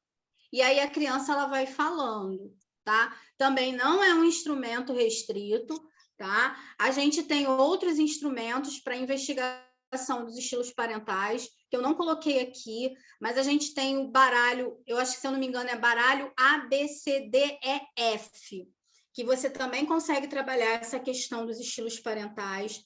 A gente tem aquelas caixinhas, eu não sei se vocês sabem, mas existem umas caixinhas que a gente também consegue trabalhar, tá? Algumas caixinhas específicas, né? Que você consegue trabalhar essa questão dos estilos parentais com as crianças menores e também com os adolescentes, e até com os pais também, tá? Eu no momento, utilizo esses 2, tá? Mas é o que eu falei, eu utilizo esses 2, mas na minha prática como um todo, tem muito mais questões que vão sendo trabalhadas ao longo de todo o processo, tá? Então, eu utilizo esses 2. O inventário de estilo parental, o IEP, você tem que comprar o kit. Geralmente vende ou só o manual ou só os protocolos. Mas o ideal é que você compre o kit, que venha com o manual e que venha com os protocolos, sem interesse de vocês estarem usando essa ferramenta no atendimento de vocês, no atendimento clínico de vocês, tá? Vamos passar para o próximo. E aí a gente está indo para o final. Esse é outro livro, tá? Esse livro eu usei aqui como ferramenta para poder estar estruturando a aula de hoje, tá? Então, é um livro que fala sobre as intervenções e treinamentos de pais na clínica infantil. É um livro que tem uma linguagem, sim, voltada mais para a questão do psicólogo, porque eles vêm falando sobre a questão dos esquemas, né? Tem uma parte, para quem não sabe, os esquemas é tudo aquilo que eu adquiri, olha aí, que eu vim adquirindo na minha infância e fui carregando ao longo da minha vida. Então, geralmente, quem trabalha muito essa questão dos esquemas, né? É o profissional da psicologia com abordagem na terapia cognitivo-comportamental, tá? Existem cursos para isso, mas assim, eu falo, a gente precisa ter o quê? Ideias, né? E nada que eu não possa aplicar e ir modificando para a minha prática, tá? Então, esse livro é um livro muito bom, ele tem ali todo o treinamento, tem treinamento de pais para TOD, toda a estrutura, treinamento de pais para TDAH, para transtorno obsessivo-compulsivo, transtornos alimentares, tá? Então, assim, é uma questão que eu utilizo também bastante no meu consultório, tá? Mas é o que eu falei, provavelmente, para vocês adquirirem, vocês vão ter que fazer adaptações para o contexto de vocês, lembrando daquilo, tá? Estou atendendo uma pessoa e percebo que uma questão emocional está interferindo no aprendizado, não são vocês. Encaminha para o psicólogo. O psicólogo que vai estar fazendo essa intervenção, tá? Então, coloquem sempre isso. Não tente vocês, tá ansioso, eu vou trabalhar a ansiedade dele. Não faça isso, porque vocês vão atrapalhar todo o processo dessa criança, desse adolescente, tá? Chegamos ao final. Obrigado a todos vocês. O Instagram dela, o pessoal estava perguntando aqui no grupo, nós colocamos, meu Instagram olha aí, tá gente, ela deixou aí. Meu Instagram é Spaco Psicomente, tá? Que atualmente é o nome do meu consultório. Eu não tenho Instagram com o meu nome, né? Eu utilizo o Instagram. É muito difícil, gente. Vocês vão ver lá, né? Que, assim, eu tenho uma dificuldade muito grande de postar algumas coisas. Geralmente, eu coloco lá nos stories, tá? Porque no feed, gente, produzir conteúdo, olha, é algo que dá um trabalho. E como? Aí, eu sou sozinha na produção do conteúdo. O David me ajuda a publicar o conteúdo, né? Mas coitado também, né? Tem aí a faculdade, enfim, tudo aí para ele fazer. Ele está me devendo algumas postagens lá que já estão prontas, inclusive as postagens.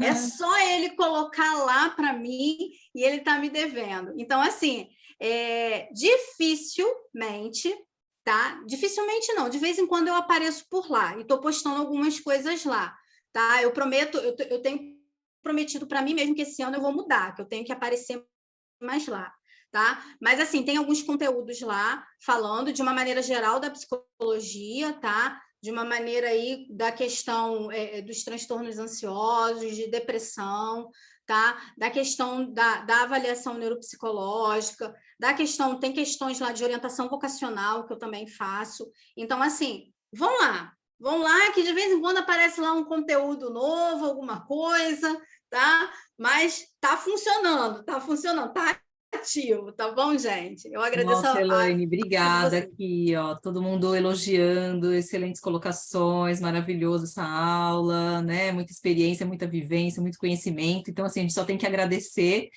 né? Eu queria fazer essa foto aqui, que eu tô vendo que tem gente já saindo, então espera um pouquinho, vamos fazer a nossa foto aqui, abre as câmeras aí para a gente fazer uma nossa foto aqui, e aí quem quiser ficar depois para fazer alguma pergunta, tiver alguma dúvida, quiser falar alguma coisa aqui conosco, estaremos aqui, tá bom? Até para liberar quem quiser sair aí, a gente fazer a fotinho antes, pode ser?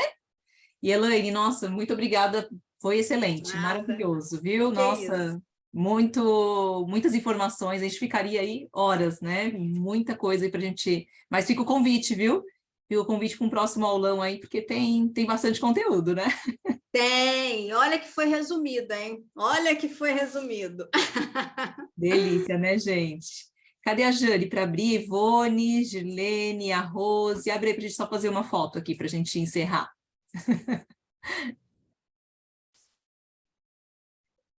Eu vou agradecer aqui, que eu vou parar de gravar, tá bom, gente? Só vou agradecer aqui, então. Obrigada mais uma vez. Um beijo, gente. Só vou parar aqui, tá?